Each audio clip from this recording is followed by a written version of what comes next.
بس من كتر ما انت وماما الحاجة حكيتولي عنه ووصفتوه انا رسمت له صورة في خيالي. الصورة بتخوفني، بس انا مش عارفة انا خايفة منه ولا خايفة قبله. رفيع متصوراه انسان مخيف وقاسي وملوش قلب، او يعني عنده قلب بس قلبه ما يعرفش الرحمة ولا الحب، وانا ما احبش الشخص اللي من النوع ده. انت عارف يا فارس ان انا متربية مع بابا، وانت شفت بابا قد ايه حنين وطيب. وانت لا يا فرحة، انت فكرتك عن رفيع غلط خالص. رفيع ممكن مظهره يوحي بحاجات، لكن هو جواه حاجات تانية خالص، العكس تماما. يا ريت. لا مش يا ريت، هي دي فعلا الحقيقة. انت اتضايقت ان انا اتكلمت عليه بالشكل ده؟ ابدا والله، بس انا متأكد ان انت هتغيري فكرك عنه اول ما تشوفيه. لا مش اول ما تشوفيه، يعني اول ما تعرفي كويس. طيب هو ليه بيتعامل زي ما بتقول كده؟ هو اتعود على كده. ليه؟ اصل ده وريث سلطان بيه. مش فاهم. ما انت طبعا مش هتفهمي، اصلك ما تعرفيش يعني ايه سلطان بيه. يعني خلاص العداوة بين رفيع وفارس بقت علني؟ ما تقولش كده يا ولدي. رفيع بيه عمره ما يعرف العداوة مع حد من أصله، فشحال مع أخوه. مش ها؟ بتقول هتكتب كتابه بكرة وفارس ما جاش؟ يمكن ياجي يا ولدي. لا ما اظنش، كمان متهيألي ان اختيار الوقت ده مقصود. كيف يعني؟ يعني رفيع بيه عارف ان فارس لسه في بداية شهر العسل، مش معقول هيسيب عروسته ويجي. لا يا ولدي، ده عشان الانتخابات قربت ولازم يخلص حسب الاتفاق، ومين خابر يمكن فارس بيه يجيب عروسته معاه والنفوس تهدى. ده اذا كان اداله خبر من اصله. طب ليه ما سألتوش يا حاج؟ وانا اساله ليه؟ واحد يشوف النهار ده من بكره قريب. ما كنتش اتصور ابدا يا حاج ان ده ممكن يحصل بينهم. كمان ما كنتش اتصور ان فرح رفيع بيه بجلالة قدره يعدي سكتي كده. عاد قدر الله ما شاء فعل. ايه ده؟ مين اللي جاي دلوقتي؟ شوف مين يا بدر. مين؟ عم الشيخ زهران موجود؟ موجود. نقول له مين؟ قول له واحدة عاوزاه. واحدة مين يعني؟ اها، اهي واحدة وخلاص. هو ضروري يكون يعرفني عشان يقابلني؟ طب وعاوزاه في ايه؟ اها، مالكش صالح. انت قول له واحدة وخلاص. مين يا بدر؟ تحكي مع مين يا بدر؟ انا يا سيدنا الشيخ. انت مين يا بنتي؟ واحدة ما تعرفهاش وقصداك يا مولانا. يا مرحبا، اتفضلي. دخلت جنينة كيف ده؟ أنا خابر عاد. وبعد هالولدك ده أبوي مش هيهداله بال إلا لما يخلص علي ويجيبني الأرض بفضيحة ما يعلم بيها إلا ربنا. واه يا وهب يا ولدي، ده بدل ما تقلق على أخوك وتدعي له ربنا ينجيه من اللي حصل له. واللي حصل له ده مين السبب فيه؟ مش هو اللي جابه لنفسيه وسايق فيها كمان؟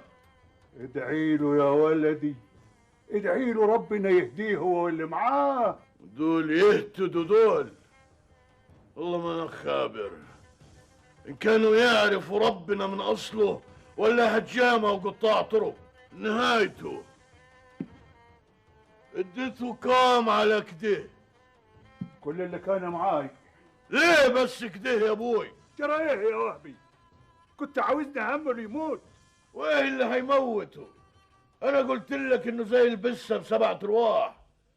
ليه بس كده يا وهبي يا ولدي؟ طب شوف يا ابوي، كده عرفوا سكتنا وهينطلنا كل شويه هو واللي معاه، وهيقولوا نغرفه وناخده لحد ما يجي يوم نتعكشوا كلنا ونروحوا في طوكر. حسبي الله ونعم الوكيل. نهايته برضك بكره هنعقدوا الانفيسه. واه بكره رفيع شيع لي النهارده كده من غير ما نرتبوا حاجه. قال لي خلي الترتيب للدخله. طيب يا ولدي، ربنا يتمها بخير. تمر على السوالم نفر نفر، تخليهم يلبسوا زين، ما ناقصينش فضايح قدام العزايزة. أنا بقولها. اهو ده اللي حصل يا مولانا. فانا على كده ابقى مرته صح؟ ومين يا بنتي؟ اهو واحد وخلاص يا مولانا. بتقولي انت اللي عقدت لنفسك بنفسك؟ ايوه يا سيدنا. شوفي يا بنتي، عند جمهور الفقهاء لا يصح العقد ولا ينشأ بعبارة النساء، حتى لو كانت المرأة بالغة ورشيدة فلا بد لها من ولي يتولى العقد عنها. ولكن هذا العقد يصح وينشأ عند الإمام أبو حنيفة وبعض أصحابه. انا ما فهماش حاجه يا مولانا، يعني باللي قلناه دي ابقى مرته ولا لا؟ مذهب الإمام أبو حنيفة هو المعمول به في مسائل الأحوال الشخصية في مصر. يعني انا على كده ابقى مرته قدام ربنا صح؟ لكن القانون ما يحميكيش في كده وما يضمن لكيش حقوقك. ليه طيب؟ لأن العقد لابد أن يكون موثقا أمام المأذون. طب وايه الفرق يا مولانا؟ الفرق كبير يا بنتي، لأنه إذا ما أقرش بهذا الزواج فعند أي نزاع لا تسمع الدعوة أمام القاضي. طب ما فيه شهود على كده؟ يا بنتي الشهود للإعلان مش للإثبات. أنا ما فهماش حاجة يا مولانا. خليه يعقد عليك أمام المأذون. ما هوش راضي. طيب خلاص يحلك من هذا الارتباط،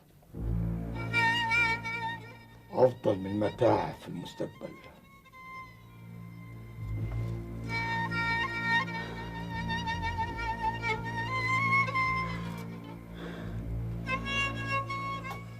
لا حول ولا قوة إلا بالله.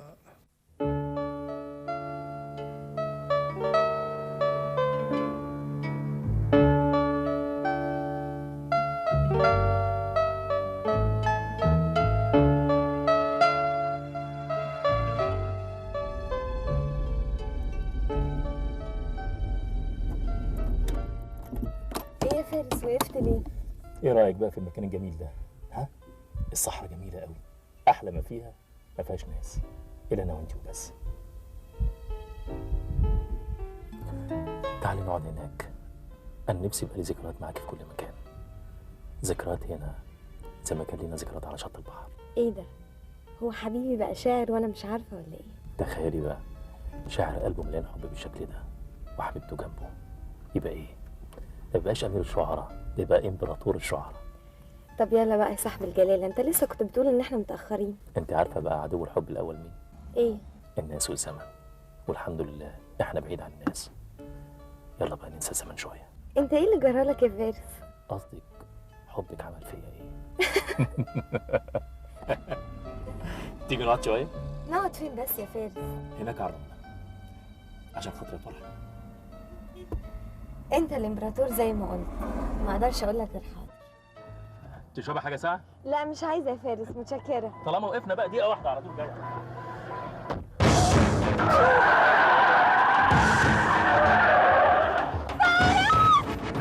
كيف ما يجيش لحد دلوقتي؟ ده مأكد عليا في التلفون. زي ما انتوا جايه مرات عمي، السكه بعيده برضك. ايوه يا بنتي صح، السكه بعيده. طب يلا احسن احنا كده اتاخرنا. ما عرفش قلبي وكلني ليه يا نجاة. واه ليه بس يا مرات عمي؟ هي دي اول مره يتاخر؟ ده كاتب كتاب اخوه وكان فرحان في التلفون، ما اقولكيش كيف، وما صدق ان رفيع رضي عني. اعوذ بالله من الشيطان الرجيم. طب يلا احنا اللي يستعوجونا زي ما انتوا الكتاب اتكتب. لا احنا نستنى شويه، دي مرته اول مره تاج وتلقيها يا ضنايا هايبه الناس والمكان. نستنوها لما تيجي ونروح سوا، ولا عايزاها تاجي لوحديها؟ طب ايه رايك؟ مش يمكن جو راحوا من بره على بلة وهبي؟ واه معقوله؟ مش معقوله ليه؟ يمكن لقي نفسه اتاخر فرح من بره. طب ومرته؟ يمكن ما جاتش معاه. اها جه اها. الحمد لله. بنت يا بدور، يا بنت يا بدور، فندم يا ست الحاج. طلعوا الشنط من العربية. حاضر. هاي يا مرات عمي، استريحتي دلوقتي؟ يا ساتر يا رب. السلام عليكم. عليكم السلام ورحمة الله وبركاته. فين ولدي فارس ومرته؟ ما جاش. ما جاش؟ كيف؟ رحت المطار في الاقصر واستنيت لحد اخر واحد ما طلع من الطياره وساعتنا ما جاش. كيف ده؟ والله بدي يا ست الحج.